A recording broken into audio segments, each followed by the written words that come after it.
All right, this episode we're going to go a little softer. And I'm going to be honest, this is the second time I've done this intro. Here we go.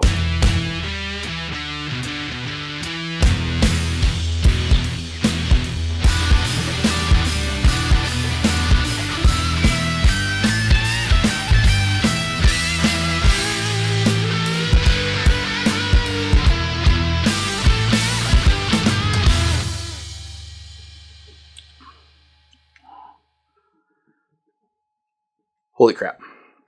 I said we're going to go a little softer because we're not doing whiskey this episode. We're going to do a microbeer or craft beer. That first sip that I took when I did the transition from the intro to the... Oh my God, it's delicious. This is Boulder Beer. They call it a shake. It's dark chocolate porter with natural flavors added. We're talking cocoa nibs, coffee. Wow, it is... pretty amazing.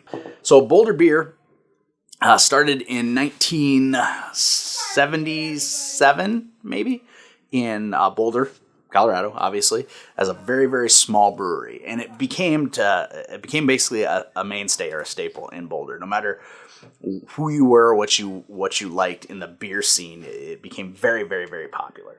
After a amount of time, the brewery came up for sale and was repurchased and actually was grown quite a bit, but still maintains its local town feel. I've never had anything by Boulder Beer before. I will say that you guys know, I'm a sucker. Look at that can.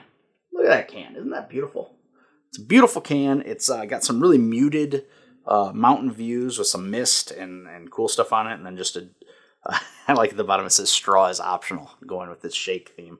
Very, very, very, very good beer. It's a little heavy. It's thick. It's a porter. Let's see where we're going with alcohol by volume here. Oh, it's not bad. 5.9% alcohol by volume, which isn't bad for a porter. And it's an easy drinking porter, seriously. And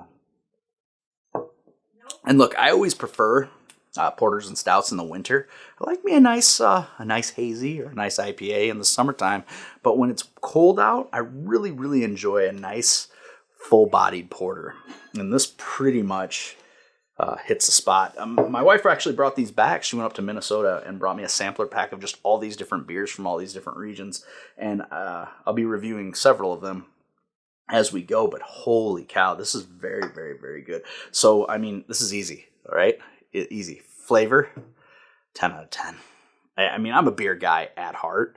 So even though I do a lot of whiskey reviews on this channel, I really like beer. And I've always been a beer guy. And oh my God, it's just so creamy. Title of my sex tape? The aroma, God, it's just so... It makes you comfortable. I don't know how else to describe it, but it makes you comfortable. It's such a good beer. Oh my God. I'm going to give it a 10 out of 10 for flavor. I can't have nothing to complain about here. It's so very good. Presentation, presentation, I'm going to combine the labeling with just the look of the beer. I mean, that is a dark, dark beer with a nice creamy head on it. And then the can is unique. You're not going to see that anywhere else. Obviously, that's probably somewhere in Boulder. I've never been to Boulder, but I have to assume. I can ask my buddy Sean. I think he still works in Boulder. He lives in Denver. Like, hey, do you know this place? Is this somewhere familiar to you? This is why is this not focusing? I'm ashamed right now.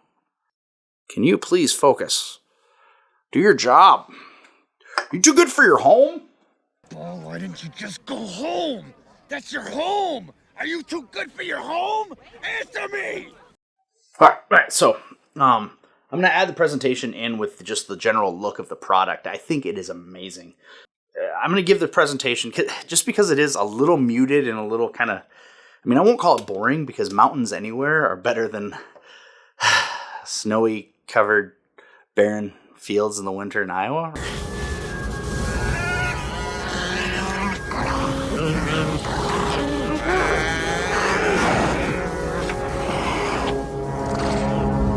So I'll give it a 7. A 7 for presentation. I mean, I feel like anybody could take this photo and throw it on a beer can, but it is pretty. So a 7. I'll give it, it's above average.